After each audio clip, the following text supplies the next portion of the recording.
Le soir de nos noces, il est entré dans ma chambre.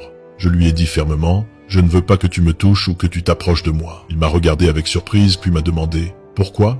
J'ai répondu « Je ne suis pas encore prête ». Il a souri d'un sourire contraint et a dit « Comme tu veux. Alors viens, mangeons ». J'ai refusé la nourriture, mais il a insisté, disant que je n'avais rien mangé depuis le matin. Il m'a laissé et est sorti, puis est revenu en portant un plateau avec de la nourriture qu'il a posé devant moi.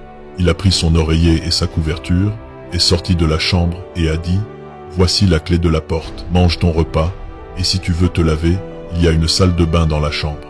Verrouille la porte pour te rassurer. Je passerai la nuit dans la chambre des enfants. » À ce moment-là, j'ai ressenti un étrange sentiment de confort et de sécurité que je n'avais pas anticipé. J'ai mangé voracement, car j'étais vraiment affamé.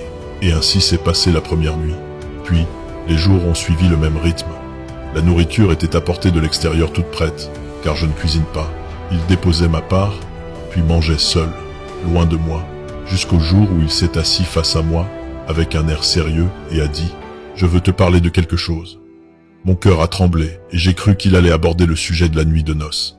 Ses yeux brillaient comme s'il allait pleurer, mais il s'est ressaisi, puis il a dit « Si tu n'es pas à l'aise dans cette maison, et s'ils t'ont forcé à ce mariage, alors tu peux mettre fin à cela. Tes parents ni les miens ne croiront que je ne t'ai pas approché, et ils ne me laisseront pas te libérer, à moins que tu leur dises que je suis stérile. » J'ai été surprise par ces paroles, et j'ai ri avec sarcasme.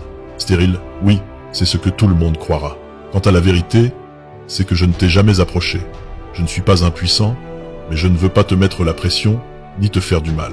Si tu veux divorcer maintenant, la dot et l'or sont un cadeau pour toi, en compensation pour ce qui s'est passé.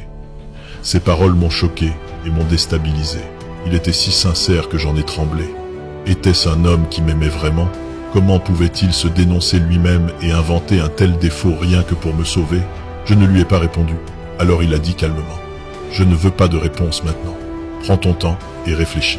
La nourriture arrivera bientôt, mange, et si tu as besoin de quoi que ce soit, ma carte bancaire est sur la table, elle contient assez pour toi. Je sors un moment. » Puis il m'a laissé dans une profonde perplexité et est sorti. 2 jours plus tard, ma mère est revenue vivre avec moi, après que des disputes aient éclaté entre elle et le mari de ma sœur, qui a refusé qu'elle reste chez eux. J'ai appelé mon mari et l'ai informé. Alors, il est allé la chercher lui-même. Il l'a accueillie chaleureusement comme si elle était sa propre mère, et elle, à son tour, a été impressionnée par son caractère. Mais le problème du sommeil persistait. J'étais sur le lit et lui par terre à côté de moi, uniquement pour que ma mère ne découvre pas que nous vivions dans 2 chambres séparées. Mais quelque chose d'étrange a attiré l'attention de ma mère. Elle a remarqué qu'à chaque matin, il descendait pour sortir en tenant un sac noir rempli, puis revenait à la maison avec le même sac, vide. Elle n'a pas pu contenir sa curiosité et lui a demandé directement « Quel est le secret de ce sac, mon fils ?» Il s'est approché d'elle et lui a dit à voix basse « Je vais vous le dire, mais je vous en prie, ne le dites à personne. » Ma mère a été stupéfaite par ce qu'il a dit, car elle ne s'attendait pas à ce que le sac contienne quelque chose d'assez important pour être si secret. Il l'a regardé et a dit